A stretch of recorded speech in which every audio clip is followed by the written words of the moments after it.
घनानंद कवि के आज के लेक्चर में हम लेकर के आए हैं पद संख्या 11 से लेकर 14 तक के पदों का सार। तो हमेशा की तरह से पहले मैं पद पढ़ूंगी और उसके बाद में उसका अर्थ पढ़कर सुनाऊंगी। तो लीजिए पद संख्या 11।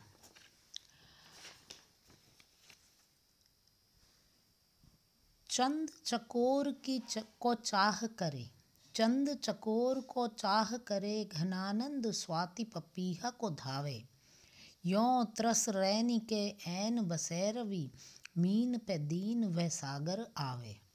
यों त्रस मोसो तुम्हें सुनो जान कृपानिधि, मोसो तुम्हें सुनो जान कृपानिधि, नेह निभाहिबो यों छवि पावे।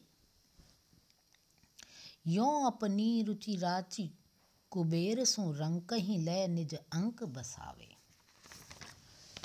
तो लीजिए प्रस्तुत है पद संख्या 11 का सार।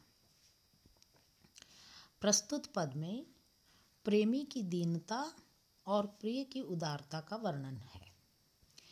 भक्त लघुता व परमात्मा के महत्व का प्रतिपादन करते हुए कवि कहते हैं कि दो भिन्न स्तर के व्यक्तियों में प्रेम की प्रगाढ़ता कम,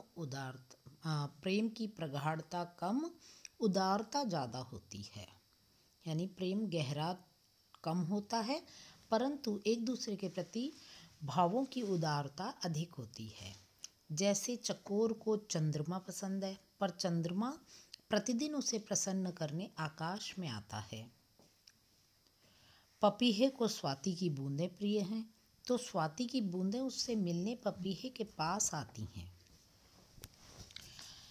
और तो और सूर्य अपनी असरेणु यानी धूल कण भी इसको कहा जाता है, और यहाँ पर सूर्य अपनी असरेणु नामक स्त्री को प्रसन्न करने के लिए उसके पास ही रहता है।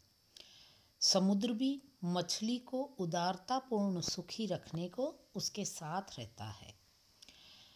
अतः सुजान तुम्हारे मेरे प्रति प्रेम भाव भी लगभग ऐसा ही है। ये मेरा सौभाग्य ही है कि हमारे बीच सामाजिक अंतर होने पर भी तुम मुझसे समभाव रखती हो। ये वैसे ही है जैसे किसी राजा ने रंक यानी गरीब को अपनी गोद में बिठा लिया हो। तो ये था पद संख्या 11 का सार। और अब हम पढ़ेंगे पद संख्या 12। ये मैं जो आरती सुजारती उजारती है, मारती मरोरे जिय डारती कहा करो। रसना पुकारी के बिचारी पची हारी जात, कहे कैसे अकह उदेग रुंधी के मरो। हाय कौन वेदनी बिरंची मेरे बाँट कीनी, निगटी परोना क्यों हो ऐसी विधि हो गरो।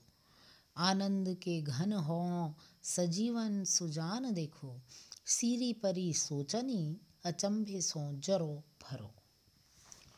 तो यह है पद संख्या 12 है।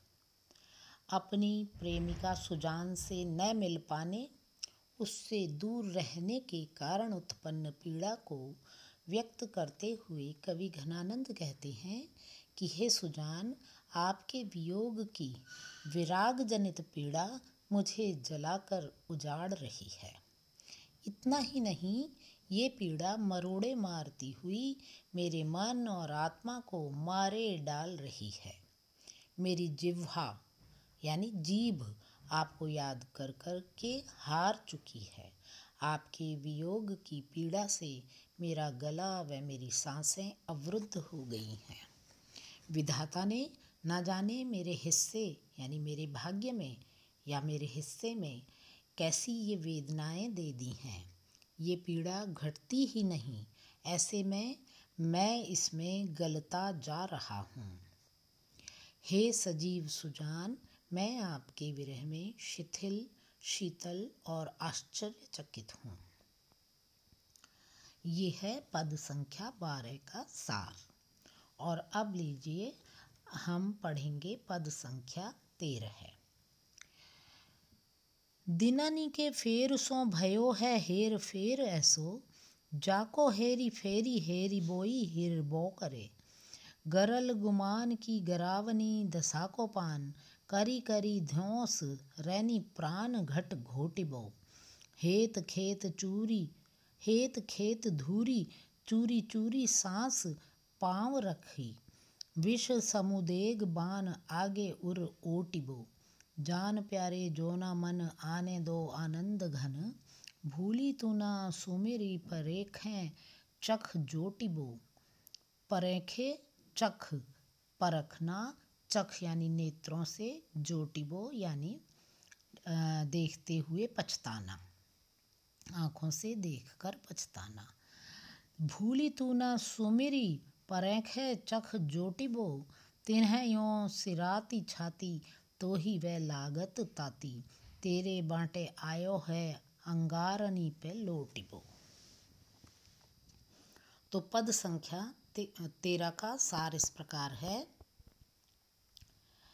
समय की परिवर्तनशीलता के कारण ऐसा समय आ गया है कि मैं यानी घनानंद अपने प्रेम सुजान को पाने के लिए उसे यत्र तत्र खोजता फिर रहा हूँ।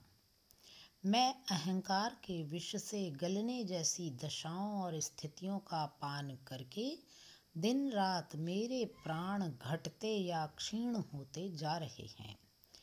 प्रेम की रणभूमि में मेरी श्वास प्रश्वास का मर्दन करते हुए विषैले मनोभावों के बाणों के सम्मुख अपने हृदय को मैंने जला डाला है, मानो ओट ही डाला है, मतलब उबाल उबाल करके ओटना।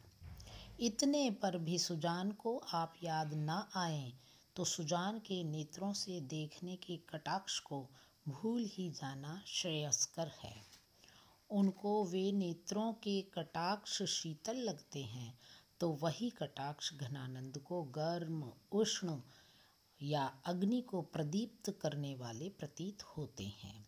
अंत में सुजान की ऐसी रुक्षता के बारे में, रूखेपन के बारे में कवि घनानंद कहते हैं कि हे सुजान, हे मन, तेरे हिस्से में आग पर चलना अर्थात विरह की अग्नि पर चलने जैसा